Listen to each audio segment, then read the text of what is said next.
we're going to break down the whole big, beautiful bill right now so you can actually know how it affects you, because oftentimes these bills and politics, you don't really know how it affects you. It's kind of nebulous. This bill directly affects your life, and we're going to break all of it down. So as always, guys, please like the video and subscribe to my channel so more great patriots like yourself will see it. So the bill barely squeezed through. It was at 215 votes to 214 votes. So like literally as close as you can possibly get it. Thomas Massie and Warren Davidson voted no, along with all the other Democrats.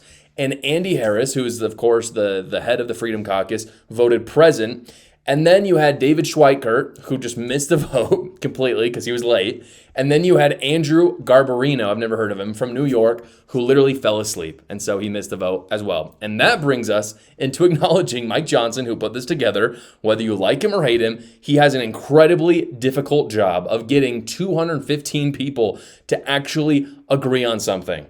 Getting people to agree on something is incredibly hard. And then, of course, also working with idiots who just are late to the bill and fall asleep only makes it harder. So easily, I think he has the hardest job in government. Again, whether you like him or hate him, that's just the reality. With all of that said, the bill passed and it's going to make its way through the Senate. It's probably going to be very close. Already, senators have kind of said they're not going to vote for it, or they're going to obviously make some changes, and then it's going to have to go back to the House. So this is not set in stone, but it seems likely it could be passed.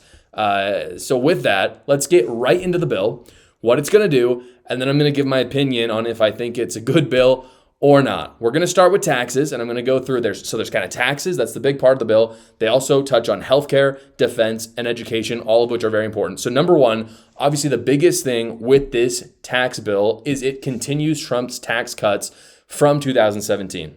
And one of the biggest things is now they are permanent. So when he passed them in 2017, it was always baked into it that they were going to expire this year. And now these tax cuts are permanent. They're never going to change unless Congress passes another vote, but it's not going to like automatically expire like it was going to before. The corporate rate is going to stay 15% lower. Your standard deduction is going to stay double of what it was before 2017. The child tax credit is still going to be double. Your income tax is going to be low. All of that's going to be there. It's fantastic. It's not going to change. Another big tax-related thing is that tips and overtime won't be taxed for lower income earners, which is a very, very big change. A lot of people are very happy about this. A lot of people are not happy about this. Again, we'll get to that later. SALT was raised significantly from a $10,000 limit to $30,000 limit. And this was one of the biggest controversies of the bill, like one of the biggest by far. SALT, for those of you who don't know, is basically a tax deduction that you can put on your federal taxes based on how much you paid in state income tax. So in other words, if California taxes you like $20,000 because they have an insane state tax there, you can then pay you have $20,000 less of taxable income on your federal return. Before, the limit for that was $10,000, now it's $30,000. The reason why this was so controversial is that this disproportionately helps states that have heavy income taxes, like California, for example. So in Florida, for instance, they have no income tax. So now, because they can't take that deduction, they have to pay more federal taxes than Californians. However, Floridians are still getting taxed in other ways. It's not like there's no taxes in Florida. And obviously, Florida runs their state a lot better than California, but Floridians are now having to pay more taxes federally than Californians. And so obviously those states like Tennessee, Nevada, and Florida were fighting to not have that. Ultimately, it seems that they were not successful in that. The big, beautiful bill also created a $1,000 MAGA savings account. That's literally what it's called, for all kids. All kids are going, basically their parents are going to get $1,000 to invest in their kids' like college fund, for instance. So those are the kind of the big tax changes. Now we get to the healthcare. And again, I'm going to give all my take at the end. I just want to lay this out for you so you know exactly what it's going to do and how it's going to affect you. The big healthcare changes are this. Medicaid was restricted to people who work less than 80 hours a week. So previously, people got Medicaid basically if they just didn't work at all. You didn't really have to work in order to have Medicaid. In this bill, they're saying you at least have to work a part-time job every week to get Medicaid, unless obviously you're disabled. That's kind of a different category altogether. Democrats obviously freaking out about this one. This is massive. You've probably seen it on the news, people talking about how Republicans are cutting Medicaid. That's the big cut that they made. The bill also made SNAP more restrictive to lower income households, meaning you have to make less money in order to qualify for SNAP, which of course is food stamps, for instance. It also ends covering gender affirming care with government subsidized healthcare. I'll just give my opinion now. That's fantastic. I don't know how that was ever in there in the first place. So that's healthcare. Now for defense, pretty simple. The bill allocates $150 billion more for defense and $70 billion more for the border. For education, the bill makes Pell Grants more accessible for trades. Before, Pell Grants were a little bit more just for college. Now it's available to trade students. It puts taxes on university endowments as well. And it basically ends government subsidized student loans. That's the big change for education. So those are the basics of the bills. There's a couple other things here or there, but those are the things that really directly affect you and I. Economists estimate that it's going to cost the US $4 trillion. We're going to go $4 trillion more into the red because of this bill. And this is the controversy. A lot of us have been seeing it online. There's a big debate right now. Are we just spending ourselves into oblivion? And it's honestly a difficult question. I don't think it's quite as simple as a lot of people are making it out to be, because on one hand, you have Donald Trump and Mike Johnson who are trying to protect the border and reduce taxes, which is obviously the goal of this bill if you look at it. But then on the other hand, you have people like Thomas Massie saying enough is enough. We cannot do this anymore. We cannot continue on this inflationary spiral. The dollar is weakening. Our debt is increasing. We can't do this. And here are my thoughts on all of this.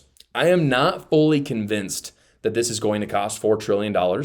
The reason why I say that is because it's very hard to measure the increase in GDP or production from reducing the business taxes. That's the biggest reduction. We've already had this since 2017, but essentially the corporate rate used to be, the top rate was 37%, I believe, and now it's a flat rate of 22%. That is a massive decrease. And obviously, when you're taxed less as a business, you can then hire more people, you can have more R&D, all of those things that make GDP go up. And I think it's very difficult to measure how much that will be. I have a feeling that $4 trillion number will be a bit smaller.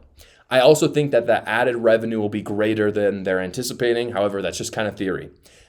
With that said, I'm not a fan of everything in the bill at all. And I think some of it is way out of control. And this is where I lean a little bit towards Thomas Massie on this, even though I still acknowledge that Mike Johnson and Donald Trump have an incredibly difficult job, because again, you have to get 215 people to agree on something. It's just almost impossible. Somehow they were able to do it, even though 2 people decided just to not show up or fall asleep. But talking about the things that I don't like about the bill very much, I'm not a fan of raising salt. But you might have guessed, I think most of the hardline conservatives are not a fan of it. It hurts conservative states that don't have income tax. The conservative states who are more responsible are being hurt for this. I think it's one of the biggest contributors to that $4 trillion number is raising the salt. I also, this might be controversial, you can tell me what you think in the comments, I really do not like ending taxes on tips and overtime. And the reason why is because it seems very arbitrary to me. Like, they just chose 2 things not to tax. There's a lot of people who they're not working in something that has taxes, or they don't go into overtime. It doesn't really help them. Again, like, you got to give me a reason. It's not taxable. I just don't really see the reason for that. One of the things they wanted in the bill that didn't make it into it was no tax on Social Security for seniors, for instance. And that seems much more important to me. Like, that doesn't seem arbitrary at all. That seems like it was already your money to begin with. You already got taxed to take Social Security out. So in my opinion, that would have made a lot more sense to be in there than no tax on tips or overtime. But in any case, the other things I don't like really is I don't like the increase in Pell Grants. I think Pell Grants are kind of BS and they're incredibly inflationary.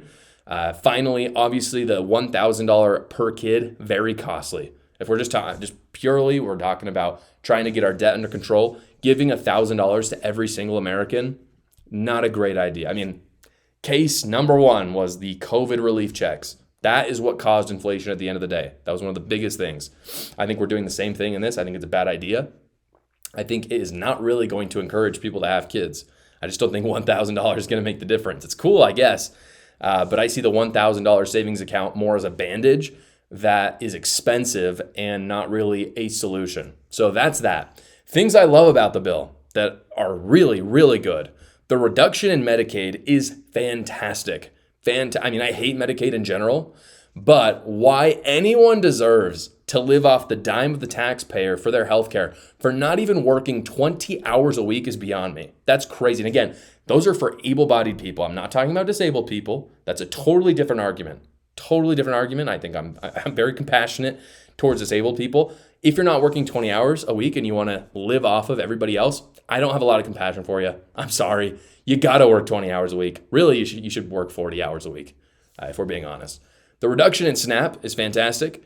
Why people should be able to buy junk food at the grocery store with taxpayer money? Stupid. I love the increase in spending for our border. I think all Americans do. I think it's fantastic. That's kind of the summary of the bill. That's what I like. That's my general take on the bill. You guys, I want to hear from you. I'll interact with you in the comments. Let me know in the comments what you think about it and what your favorite part of the bill is and your least favorite part of the bill is. As many of you know, I've got a brand new baby right now, so I get zero sleep, but the gym is still a priority for me. And fortunately, I have Energy Rocks, the partner of this show that gets me the energy I need. Energy Rocks replaces that heavy, sugary pre-workout drink with a light supplement you can fit right in your pocket, pull out and eat whenever you need that boost. It's modeled after Pop Rocks.